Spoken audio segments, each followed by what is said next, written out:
Hi friends, welcome to studies with Joy. आपका स्वागत है हमारे चैनल पे। और आज का हमारा टॉपिक है 9th standard mathematics part 2 chapter number 7 coordinate geometry का प्रैक्टिस सेट 7.2, जिसका ये पार्ट 1 वीडियो है।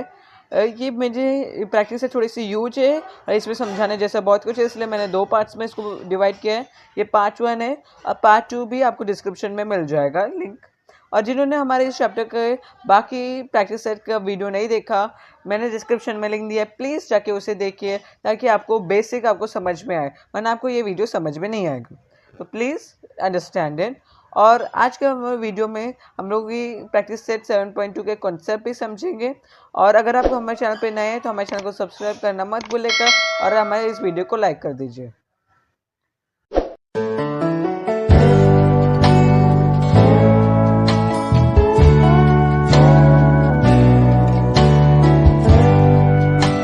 चलिए शुरू करते हैं हम लोग। अभी हम लोग कुछ ऐसे कॉन्सेप्ट्स करेंगे जो कि प्रैक्टिस सेट 7.2 से रिलेटेड है और इन्हें आपको थोड़ा समझने की ज़रूरत भी होगी। और आई होप कि आप इसे ध्यान से सुनिएगा और बिल्कुल भी कंफ्यूज मत हो जाइएगा। मैं आपको क्लियर करने की कोशिश करूँगा। तो पहले एक कॉन्सेप्ट आता है lines parallel to the x axis. अब क्या है पहली बात कि every in geometry we say that every line has a equation.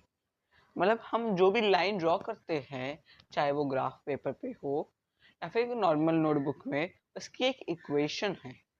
अब यहाँ पर जब हम ग्राफ पेपर पे एक लाइन ड्रॉ करेंगे, वो लाइन का जो पॉइंट है जो कि एक्स एक्सिस या बाई एक्सिस पे से जॉइंट किए जा रहा है, वो यहाँ पर बहुत ही इंपॉर्टेंट है। अब ये लाइन की इक्वेशन कैसे फाइंड आउट करना है वो भी हम लोग अभी सीखेंगे, लेकिन पहले हम लोग ये जो कॉन्सेप्ट है उससे शुरू करते हैं। Plot the points A 4 and 3, B coordinates 3 and 3, C coordinates 0 and 3, D coordinates -2 and 3, and E coordinate -4 and 3 on a graph paper. So these all coordinates we have to plot. The Y coordinate of all the points is the same. On joining the points, you will observe that the points are collinear and the line formed by these points is parallel to the x-axis. So the line formed, you can see here, these are the lines formed and it is the parallel to the x-axis. Therefore, the y-coordinate of all the points on line A is 3. So सबके y coordinate तो यही है 3 है, सबके x coordinates different है, लेकिन y coordinate तो एक ही होगा, तभी वो एक लाइन पे लाइन कर रहे हैं। Therefore, the equation of line AE is y is equals to 3. तो जिस लाइन की मैं बात कर रहा हूँ वो है AE और इसकी इक्वेशन हो जाएगी y is equals to 3. तो जब भी अगर आपको बोला होगा कि there is a line which is parallel to the x axis, तो therefore हम लोग को लिखना है y is equals to, मतलब अगर वो x एक्सिस पैरेलल है तो वो उसको y is equals to लिखना होता है, और अगर वो y एक्सिस से पैरेलल है तो हम लोग लिखेंगे x is equals to, opposite वाला ले लेंगे। ओके, अगर समझ में आ रहा होगा कि मैं बोल रहा हूँ अगर x एक्सिस पे पैरेलल ऐसे दिया गया है तो हम लिखेंगे y is equals to, और अगर y एक्सिस पे पैरेलल ऐसा दिया गया है तो हम लोग लिखेंगे x is equals to, जो भी इक्वेशन है उसको। ओके, याद रखिएगा ऑपोजिट। ऐसा नहीं होगा कि y एक्सिस से पैरेलल है तो हम लोग लिखेंगे y is equals to जो भी इक्वेशन है। Okay, please remember this. Therefore, the equation of line A is y is equals to 3. If the coordinate of any point is 3, then it will be on the line AE. The equation of the line parallel to the x-axis at a distance of 3 units above the x-axis is y is equals to 3. So, ये parallel होगी x-axis से ये line, जो कि y is equals to इसकी equation है 3, क्योंकि ये वहां पर से पास कर रही है। अब lines parallel to the y axis, हमने अभी x एक्सिस का देखा था, अब हम लोग बात कर रहे हैं y एक्सिस की। Plot the points A -3 coordinates -3 and 4, B coordinates -3 and 2, C coordinates -3 and 0, D coordinate -3 and -1, and E coordinate -3 and -3 on a graph paper. The x coordinate of all the points is the same. Okay? अब यहाँ पर हम लोग x coordinate सभी points के same है। अब देख ही सकते हो 3 -3 -3 -3 और -3 है. And on joining the points, you will observe that the points are collinear and the line formed by these points is parallel to the y-axis. So what I am here telling you कि यहाँ पर जब आप इन्हें join करोगे तो आपको मालूम पड़ेगा ये पॉइंट्स कोलिनियर और एक लाइन बना रहे हैं और वो जो लाइन फॉर्म्ड है वो y एक्सिस से पैरेलल है. जैसे कि मैंने अभी आपको बोला कि अगर y एक्सिस से पैरेलल है तो हम लिखेंगे x is equals to equation उस लाइन की, और अगर वो x एक्सिस से पैरेलल है तो हम लिखेंगे y इज इक्वल्स टू जो भी इक्वेशन है उसकी. ओके, आप समझ रहे हो आई होप. और आपको ये भी पता होगा कि इक्वेशंस होती है linear equations in one variable, linear equations in two variables. तो यहाँ पर हम लोग लीनियर इक्वेशंस की बात कर रहे हैं और यहाँ पर हम वन वेरिएबल और टू वेरिएबल दोनों की ही बात करने वाले हैं. सो प्लीज आप याद रखिएगा कि वन वेरिएबल और टू वेरिएबल में क्या डिफरेंस होगा. पहली बात कि वन वेरिएबल में इक्वेशंस इन वन वेरिएबल में सिर्फ एक ही वेरिएबल यूज किया जाएगा, यानी कि सिर्फ x होगा या तो सिर्फ y होगा.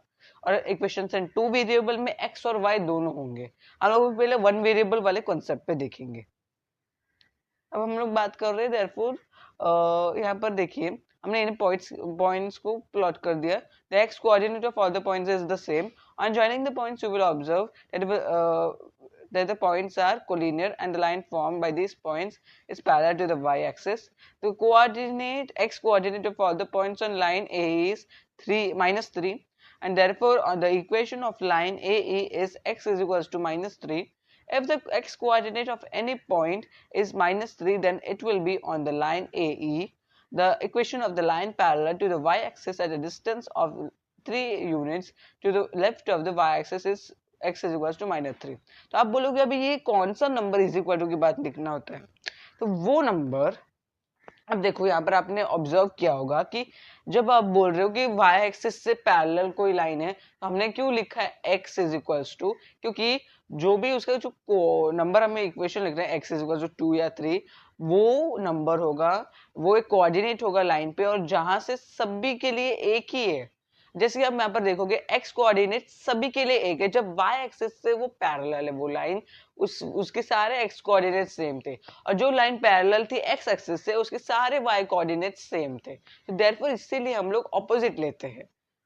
अब हम लोग कुछ क्वेश्चंस करते हैं, उससे आपको रिलेटेड समझ में आएगा. हम लोग जा रहे हैं प्रैक्टिस 7.2 के क्वेश्चन नंबर 1 से. On a graph paper, the plot the points A3, A coordinates 3 and 0, B coordinates 3 and 3, C coordinates 0 and 3, join AB and BC. What is the figure formed? So very interesting question है ये हम लोग के लिए. हम लोग को पहले ये coordinates को plot करते हैं. हम लोग पॉइंट A के लिए क्या है, उसके coordinates 3 और 0, यानी कि x के जो x एक्सिस पे 3 और y एक्सिस पे 0, यानी कि 3 point on the x axis. तो आपको एक ग्राफ पेपर को यूज कर रहा है और उसी पे आपको बनाना है. यहाँ पर आपको मैंने इमेज दिखा दी है. ये 3 को यहाँ पर हमें मिल गया A. उसके बाद हमें ढूंढना है B जो कि है 3 एंड 3. तो यहाँ से एक 3 और y कोऑर्डिनेट से 3. आपको क्वाड्रेंट्स को याद रखना है. Second quadrant, first quadrant, third quadrant और फोर्थ क्वाड्रेंट. फर्स्ट क्वाड्रेंट में क्या होता है, दोनों एक प्लस, और कौन सा है ये फर्स्ट क्वाड्रेंट, दोनों प्लस होने चाहिए. ये सेकंड क्वाड्रेंट, एक नेगेटिव एक पॉजिटिव. ये थर्ड जहाँ पे दोनों नेगेटिव. ये फोर्थ जहाँ पर एक पॉजिटिव एक नेगेटिव. याद रखिएगा ये क्वाड्रेंट्स का कॉन्सेप्ट बहुत इंपॉर्टेंट होता है. फिर पॉइंट सी को भी मार्क करना है जो कि 0 और 3, यानी कि y एक्सिस पे 3 यहाँ पर.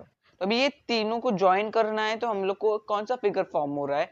The figure formed is nothing but a square. And always we write the scale, don't forget it. तो the figure formed is a square and we यहाँ पर आपको दिख ही रहा होगा. बहुत सिंपल क्वेश्चन था ये. हम लोग यहाँ पर लिख रहे हैं distance OA is equal to 3 centimetre distance AB. अब जैसे कि आपने देखा कि सब में 3 का गैप था. आपने देखा होगा यहाँ से 3 के ऊपर मतलब 3 सेंटीमीटर के गैप पे यहाँ पर एक पॉइंट था हमारा B, और यहाँ हमने तो 3 पे ही रखा था. A हमें 3 पे था और C भी 3 पे था, और दोनों ही 3 सेंटीमीटर यानी कि 3 पे थे B पॉइंट. तो देयरफॉर तीनों के बीच में 3 है. तो यहाँ पर भी जो बची हुई है साइड्स, उनमें भी 3 का ही डिस्टेंस होगा. तो मतलब सारे साइड्स इक्वल है, इसलिए हम लोग इसे बोल सकते हैं स्क्वायर. ऐसे ही आपको देख के लग रहा है हाँ स्क्वायर होगा, तो ऐसा नहीं होता. यहाँ पर सारे साइड्स इक्वल है, इसलिए एक पर्टिकुलर प्रॉपर्टी उसकी रहनी चाहिए, जिसके आप बोल सकते हो test for quadrilaterals. is equal to 3 centimeter. Therefore, distance of BC is equal to 3 centimeter. Distance of OC is equal to 3 centimeter, and each angle of quadrilateral OABC is 90 degree. Therefore, quadrilateral OABC is a square. Second question of practice set 7.2. Write the equations of the line parallel to the y-axis at a distance of 7 units from it to its left. तो ऐसे आपको questions बहुत आएंगे जहाँ पर आपको बोला होगा कि एक लाइन है जो पैरेलल है x या y एक्सिस से और उसकी डिस्टेंस इतना है और वो from it to its left. मतलब आपको ये भी याद रखना है कि देखो अगर मैं x एक्सिस को कंसिडर करता हूँ, x एक्सिस है यहाँ पर, तो अब वहां पर उसका राइट भी होगा और लेफ्ट भी होगा, बीच में y एक्सिस होती है, तो यहाँ पर राइट है, यहाँ पर उसका लेफ्ट है. और अगर मैं y एक्सिस को कंसिडर करता हूँ तो ऊपर उसका अपर अबव है और बिलो भी है. तो जब अगर हम आपको मेंशन किया होगा कि फ्रॉम इट्स टू लेफ्ट यानी कि लेफ्ट साइड यानी कि नेगेटिव होगा वो नंबर, और अगर आपको मेंशन किया है कि फ्रॉम इट्स राइट तो therefore it is a positive number. और अगर आपको मेंशन किया कि फ्रॉम इट्स बिलो और is parallel to x axis and from its below, so therefore it will be y is equals to some negative number, and if it is given as x parallel to x axis parallel or from its above, so therefore it will be a positive number. I hope कि आपको समझ में आ रहा है. तो यहाँ पर हम लोग को जो इन्फॉर्मेशन दी है वो लिखते हैं हम लोग. The equation of a line parallel to the y axis is x is equals to, हमने a ले लिया, अभी हमने लिखा नहीं है क्या होगा.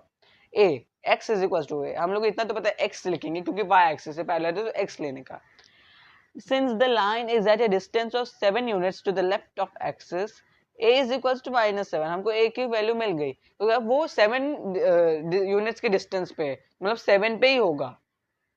ओके आपको डिस्टेंस जो भी दिया होगा ना 7 यूनिट्स जो भी, वो उस लाइन को इक्वेशन में आता है x इज इक्वल्स टू -7 होगा, क्योंकि हमने इसे बोला था, मैंने अभी आपको एक्सप्लेन किया कि वो उससे लेफ्ट में है. तो जब यहाँ पर आप बोल सकते हो, यहाँ पर नहीं है नंबर, वरना मैं दिखा देता हूँ, यहाँ पर 7 होगा तो वहां पर उससे लाइन बनाई गई है, तो जितना डिस्टेंस होगा वो उसी नंबर से बनाई जाएगी.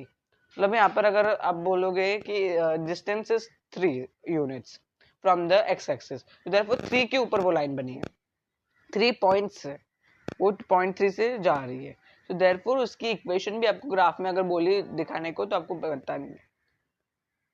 ओके आई होप कि आपको ये समझ में आता है. फिर है question number 3. write the equation of the line parallel to the y-x axis at a distance of 5 units from it and below the x-axis. अभी ये उससे डायरेक्ट उल्टा है, हमें वहां पर y-axis का बोला था, हम लोग को यहाँ पर x-axis करना है. तो अब जब x-axis से पैरेलल है तो हम लोग को लिखना है y is equals to, obviously the equation of a line parallel to the x-axis is y is equals to b. हमने यहाँ लिया है what is b की बात कर रहा हूँ मैं यहाँ पर कि b का याद रखना है आपको, y is equals to b. यहाँ पर हमने b क्या लिया है, आपको कंफ्यूज नहीं होना है कि ये b इज जस्ट, हमने लिया है कि वो कुछ है, b एक नंबर है, वैल्यू हमको अभी नहीं पता. Since the line is at a distance of 5 units below the x axis, अब यहाँ पर हम लोग को बोला है बिलो द x एक्सिस. मैंने आपको बोला था जब अगर x से पैरेलल दिया होगा तो आपको याद रखना है y पे वो आएगा लाइन, क्योंकि जब भी आप ग्राफ पे देखते हो अगर वो x एक्सिस से पैरेलल, जो x एक्सिस ऐसे हॉरिजॉन्टली, तो वो उसके ऊपर ही ऐसे हॉरिजॉन्टली होनी चाहिए. तो अगर वो x एक्सिस पे उसका नंबर होगा तो वो तो ऐसे सीधी जाएगी, हॉरिजॉन्टल तो हो नहीं सकती, इसीलिए वो y एक्सिस पे ही हमेशा होगी. तो देयरफॉर हमको लिखना है y इज इक्वल्स टू, और अभी यहाँ पर बिलो दिया है तो माइनस होगा, और उसका डिस्टेंस क्या है 5 यूनिट्स, तो वहीं पे 5 से ही जाएगी. Therefore y is equals to -5 is the equation of the required line. Question number 4. The point Q, जिसके कोऑर्डिनेट्स -3 और -2, lies on a line parallel to the y-axis. Write the equation of the line and draw its graph. So हम लोग को graph भी बनाना है और equation भी लिख देनी है. So यहाँ पर हम लोग को जो कोऑर्डिनेट्स दिए हैं वो है the equation of a line parallel to the y-axis is x is equal to a. अब y-axis है, आपको मैंने बार बार बोल ही दिया है कि y-axis तो x लेना है, तो x is equals to a, हमने कुछ पता नहीं कौन सा है. Here a is equals to -3. What I am saying here, please remember कि a क्या है -3. हम लोगों को कैसे मालूम पड़ा, इनको आपको क्या करना है, इसके लिए आपको सबसे पहले ग्राफ बनाना है, उसके बाद आपको ये लिखना है कि इक्वेशन क्या है लाइन की. आपको ग्राफ से मालूम पड़ेगा जब आप ग्राफ बनाओगे। तो मैं आपको दिखा देता हूँ, यहाँ पर देखिए हम लोग को बोला है कि ये क्यू पॉइंट को लेना है हमें। तो यहाँ पर मैंने ले लिया क्यू पॉइंट जिसकी कोऑर्डिनेट्स है -3 और -2, यानी कि ये है वो पॉइंट क्यू जिसकी कोऑर्डिनेट्स है -3 और -2। ये आपको पॉइंट मिल गया और यहाँ पर से ये वो लाइन जाएगी, तो देयरफॉर आपको देखना है कि उसके ऊपर कौन सा नंबर है, यानी कि कौन सा कोऑर्डिनेट है। यहाँ पर हमें मिला -3, तो देयरफॉर वहां से पास होगी, वो भी x एक्सिस पे क्योंकि वो पैरेलल है y एक्सिस से। तो देयरफॉर हम लोग को लिखना है x इज इक्वल टू -3, वहीं से ये लाइन पास होगी और is the equation of the required line. और इस तरह आपको इस इक्वेशन को यहाँ पर लिख देना है। क्वेश्चन नंबर 5 में हम लोग चले जाते हैं अभी।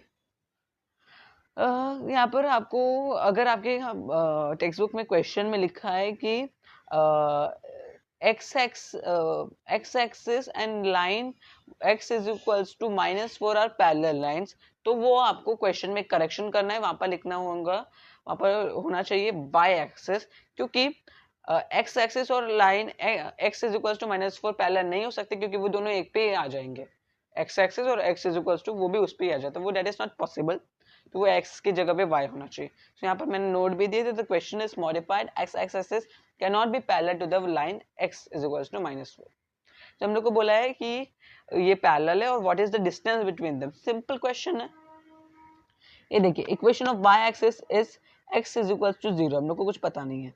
Equation of the line parallel to the y axis, sorry यहाँ पर मैंने ये नहीं बोलना चाहिए था कि यहाँ पर हमें क्या है, equation of y axis is x is equals to 0। Obviously y axis कहाँ पर है, जहाँ 0 पॉइंट पे, वहीं से y एक्सिस बनाई गई है। अब यहाँ पर भी देख सकते हो, यहाँ पर 0 है, जहाँ पर y एक्सिस है, तो देयरफॉर उसकी इक्वेशन लिखेंगे अगर y एक्सिस की तो 0 होगी, x इज इक्वल्स टू 0। तो equation on the line parallel to the y axis is x is equals to -4 जो हमको दिया गया है। Distance between the y axis and the line x is equals to -4 is, हम लोग को distance निकालने के लिए इसकी और इसके दोनों को कोऑर्डिनेट्स को माइनस करना है, 0 और -0 minus -4, that is 0 + 4 and that is 4 units। okay, the distance between the y axis and the line x is equals to -4 is 4 units। अब आपको याद रखना है कि आपको ऐसा नहीं बोलना कि इज -4 यूनिट्स, क्योंकि distance is never negative, it is always positive. इसी के साथ मैं ये लेक्चर यहाँ पर खत्म कर रहा हूँ। हम लोग इसके कुछ और क्वेश्चंस बाकी है, मुझे पता है, क्वेश्चन नंबर 6, 7, 8, 9 जो कि हम लोग पार्ट 2 में देखेंगे इस चैप्टर के, उसके साथ हम लोग वो चैप्टर भी कंप्लीट करेंगे। अगर आपको ये वीडियो पसंद आएगी तो इसे लाइक कीजिए, हमारे चैनल को सब्सक्राइब कर दीजिए और बेल आइकन बटन को दबाना मत भूलिएगा। Thanks for watching.